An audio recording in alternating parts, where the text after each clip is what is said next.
කාර්මික ශිල්පීන් සිළු දනාම සුබ දවසක් ආයුබෝවන් කියලා පිළිගන්නවා. ඉතින් අද වීඩියෝ එකෙන් කතා කරන්න බලාපොරොත්තු වෙන්නේ ශීතකරණ කම්ප්‍රෙසර් එකක කොහොමද අපි දෝෂ පරීක්ෂා කරන්න කියලා. ඉතින් ඔයාලගේ ශීතකරණයේ හෝ වෝටර් ඩිස්පෙන්සර් එකේ මේ වගේ කම්ප්‍රෙසර් එකක් තියෙනවා නම් ඒක වැඩ කරන්නේ තප්පර කිහිපයක් විතරයි නම්.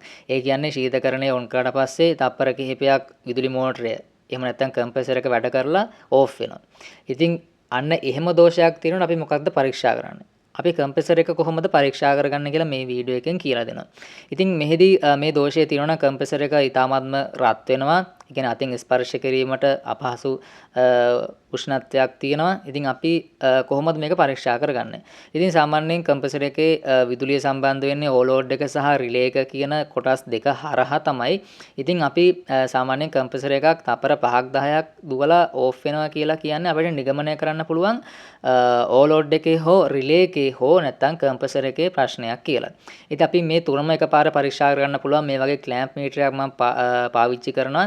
ඔයාලට දැන් මෙතන පේනවා විදුලිය සම්බන්ධ කරාට පස්සේ ඇම්පියර් 2.6කට ආසන්න ඇම්පියර් ප්‍රමාණයක් ගන්නවා.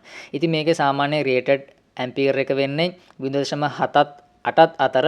ඉතින් මේකේ ඇම්පියර් 2ක් කියන්නේ ඊටාත්ම ලොකු ඇම්පියර් අගයක්. ඉතින් මේ විදිහට මේ කම්ප්‍රෙසර් එක දිගටම ක්‍රියාත්මක වුණොත් කම්ප්‍රෙසර් එක පිලිස්සලා යන්න පුළුවන්. හරි. දැන් ඔයාලට සද්දයක් එක්ක අහන්න හම්බුණා මේක ඕවර්ලෝඩ් වුණා. ඒ කියන්නේ හයි ඇම්ප් ගත්තු හින්දා කම්ප්‍රෙසර් එක රත් වෙනවා. රත් වෙච්ච හින්දා ඕවර්ලෝඩ් එකෙන් ඕෆ් වෙනවා. ඉතින් ඕවර්ලෝඩ් එක සහ රිලේ එක මම මීට කලින් වීඩියෝස් වලදී පැහැදිලි කරා. කම්ප්‍රෙසර් එකට විදුලිය සම්බන්ධ කරන්නේ කොහොමද කියලාත් මීට කලින් පැහැදිලි කරා.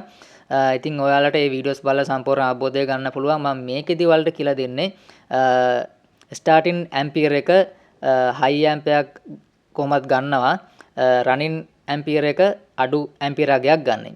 ඉතින් ඇම්පියර් 2යි ගණන් කියන්නේ ලොකු ඇම්පියර් අගයක්. ඒ කියන්නේ මේ ෆ්‍රිජ් එකේ කම්ප්‍රෙසර් එකත් එක්ක බලනකොට මේකට අපි කියනවා රිලේ එක කියලා. ඉතින් මේකට ප්‍රධාන නිව්ට්‍රල් එක සම්බන්ධ වෙන්නේ ප්‍රධාන නිව්ට්‍රල් එක රනින් වයින්ඩින් එකට සහ ස්ටාර්ටින් වයින්ඩින් කියන වයින්ඩින් දෙකට සම්බන්ධ වෙනවා. මේ විදිහට මෙන්න මේ වගේ රිලේ එකකින් අපි මේ රිලේ එක ගලව ගත්තා. දැන් මේ තියෙන්නේ ඕවර්ලෝඩ් එක.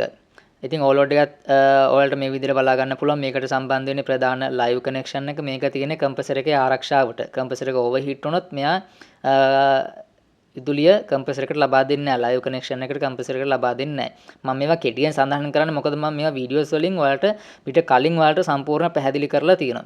කම්ප්‍රෙසර් එකට සප්ලයි දෙන ප්‍රධාන ක්‍රම දෙකක් මම ඊට කලින් වීඩියෝස් වලදී ඔයාලට පැහැදිලි කරලා තියෙනවා. ඉතින් මම ඒ වෙනුවට දාන ඕලෝඩ් එක සහ රිලේ එක තමයි මේ තියෙන්නේ. ඉතින් ඔයාලට මේ විදිහම නැති වුණත් ඔයාලට දෝෂ සහිත රිලේ එක සහ ඕලෝඩ් එක වෙළඳ පොළට අරන් ගිහිල්ලා මේ විදිහේ ඕලෝඩ් එකක් සහ රිලේ එකක් අරන් එන්න පුළුවන්. මට නම් ලැබුණේ මේ ඕලෝඩ් එක සහ රිලේ එක. ඉතින් මම මේක සම්බන්ධ කරනවා කිසිම ගැටලුවක් නැහැ. ඔයාලා රිලේ එක අරගන්න ගියොත් රිලේ පින් එක තියෙන පැත්ත අනිවාර්යයෙන්ම ඔයාලා අලුත් රිලේ එකෙත් තියෙන්න ඕනේ. ඒ කියන්නේ මේකේ තිබ්බේ දකුණත පැත්තේ තමයි පින් එක සම්බන්ධ කරන්නේ. ඒ කියන්නේ මේකේ කම්ප්‍රෙසර් එකේ රනින් වයින්ඩින් එක තිබ්බේ දකුණත පැත්තේ ප්‍රධාන නිව්ට්‍රල් එක සම්බන්ධ වෙන්නේ දකුණත පැත්තට. ඒ කියන්නේ ඔයාලා මේ රිලේ එක ගන්නකොට පරණ රිලේ එකේ පින් එක තිබ්බ පැත්තටම තමයි රිලේ එක ගන්න ඕනේ. මොකද මේ රිලේ එකේ තමයි දෝෂය තියෙන්නේ. මම ඒක දැන් පැහැදිලි කරන්නම්. සාමාන්‍යයෙන් විදුලිය සම්බන්ධ කරාට පස්සේ ලයිව් කනෙක්ෂන් එක තර්මොස්ටැට් එක හරහා මේකට කම්ප්‍රෙසර් එකට පැමිණෙනවා ඩිරෙක්ට්. ඒ වගේම නිව්ට්‍රල් එක මෙහිදී වෙන්නේ මේ රිලේ එකකින් වෙන්නේ ස්ටාර්ටින් වයින්ඩින් එකට විදුලිය සම්බන්ධ කළ අවස්ථාවේම නිව්ට්‍රල් එක ගමන් කරනවා ස්ටාර්ටින් වයින්ඩින් එකට. ඒ ෂණිකෙන්ම විදුලි කම්ප්‍රෙසර් එක ඔන් වෙලා 70ක් විතර භ්‍රමණ වේගයට ආවට පස්සේ ස්ටාර්ටින් වයින්ඩින් එකෙන් නිව්ට්‍රල් එක ගැලවිලා පර්මනන්ට්ලි රනින් වයින්ඩින් එකත් එක්ක නිව්ට්‍රල් එක සම්බන්ධ වෙනවා. දැන් ඔයාලට මෙතනින් බලා ගන්න පුළුවන් මම ඕලෝඩ් රිලේ එකයි මාරු කරා 0.7කට ආසන්න ඇම්පියර් අගයක් ගන්නවා. ඒ කියන්නේ මේකේ දැන් දෝෂය වෙලා තිබ්බේ මොකේද රිලේ එකේ.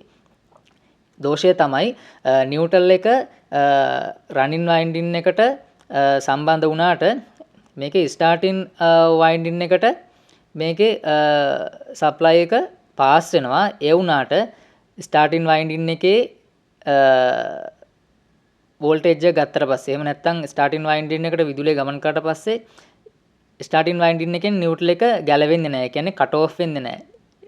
හැමතිස්සෙම නිව්ට්‍රල් එක ස්ටාර්ටින් වයින්ඩින් එකත් එක්ක සම්බන්ධ වෙලා තියෙන හින්දා තමයි ඇම්පියර් 2කට ආසන්න ඇම්පියර් අගයක් ගත්තේ.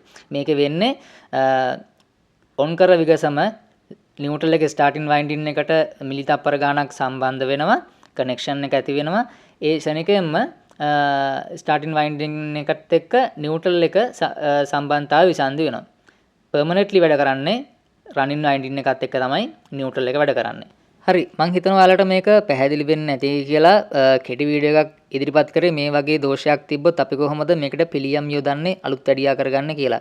ඉතින් ඔයාලට පැහැදිලි වුණ නැත්නම් මං කියනවා මේක එපිසෝඩ් පිළිවෙලට බලන් ඉන්න කියලා. මොකද මම මීට කලින් ඉදිරිපත් කරා කම්ප්‍රෙසර් එකකට කොහොමද විදුලි ලබා දෙන්නේ, ඩිරෙක්ට් ලබා දෙන්නේ කොහොමද සහ ඕවර්ලෝඩ් රිලේ එක ලබා දෙන්නේ කොහොමද නැත්නම් මේකේ කොමන් රනින් ස්ටාර්ටින් කියන වයින්ඩින් වෙන වෙනම හොයන්නේ කොහොමද මල්ටිමීටර් එකක් හරහා කියලා. ඉතින් මේ වීඩියෝස් බලන්න. එතකොට ඔයාලට මේ වීඩියෝ එක සම්පූර්ණ අවබෝධයක් ලබා ගන්න පුළුවන්. එතකොට තමයි. ඉතින් මේ වගේ වීඩියෝස් බලන්න කැමති නම් අපේ channel එක subscribe කරලා එකතු වෙන්න කියලා පුංචි ඉල්ලීමක් කරනවා. වීඩියෝ එක හොඳ නම් like කරන්න, තවත් යාළුවෙකුට බලන්න share කරන්න කියලා පුංචි ඉල්ලීමක් කරනවා. ඊළඟ වීඩියෝ එකෙන් හම්බෙනතුරු ඔයාලට සුබ දවසක්.